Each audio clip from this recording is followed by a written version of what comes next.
Hello guys, അപ്പോൾ നമ്മൾ ഇന്ന് ഇടിയപ്പത്തിനും വെള്ളപ്പത്തിനൊക്കെ പറ്റിയ നല്ലൊരു കറിയുടെ റെസിപ്പിയാണ് കേട്ടോ പറയുന്നത്.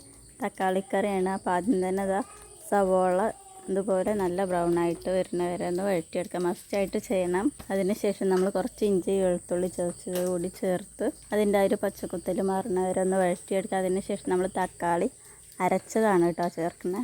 അതും അരച്ച് തന്നെ ചേർക്കാനായിട്ട് ശ്രദ്ധിക്കുക. അതിനുശേഷം നമ്മൾ 2 പച്ചമുളക് കീറിയിട്ടു. ഇതിലേക്ക് നമ്മൾ 1 ടീസ്പൂൺ മല്ലിപ്പൊടി, 1/2 ടീസ്പൂൺ മുളക് പൊടി, 1/4 ടീസ്പൂൺ മഞ്ഞൾപ്പൊടി ഇത്രയും ചേർത്ത് നല്ലപോലെ ഒന്ന് വഴറ്റിയെടുക്കുക. അതിനുശേഷം 1 ടീസ്പൂൺ ഗരം മസാല കൂടി ചേർത്ത് നല്ലപോലെ ഒന്ന് വഴറ്റിയതിന് ശേഷം നമ്മൾ ആവശ്യത്തിനുള്ള വെള്ളം ഒഴിച്ചു. കുറച്ച് സവാള കൂടി ചേർത്താൽ നിങ്ങൾക്ക് നല്ല തിക്കായിട്ട് കിട്ടും.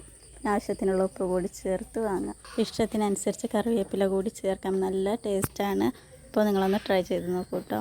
പൊറോട്ടയുടെ കൂടിയും കിടിലൻ ടേസ്റ്റാണ്. ഇഷ്ടപ്പെട്ടാൽ ലൈക്ക് ചെയ്ത് സബ്സ്ക്രൈബ് ചെയ്ത് സപ്പോർട്ട് ചെയ്യാം കേട്ടോ.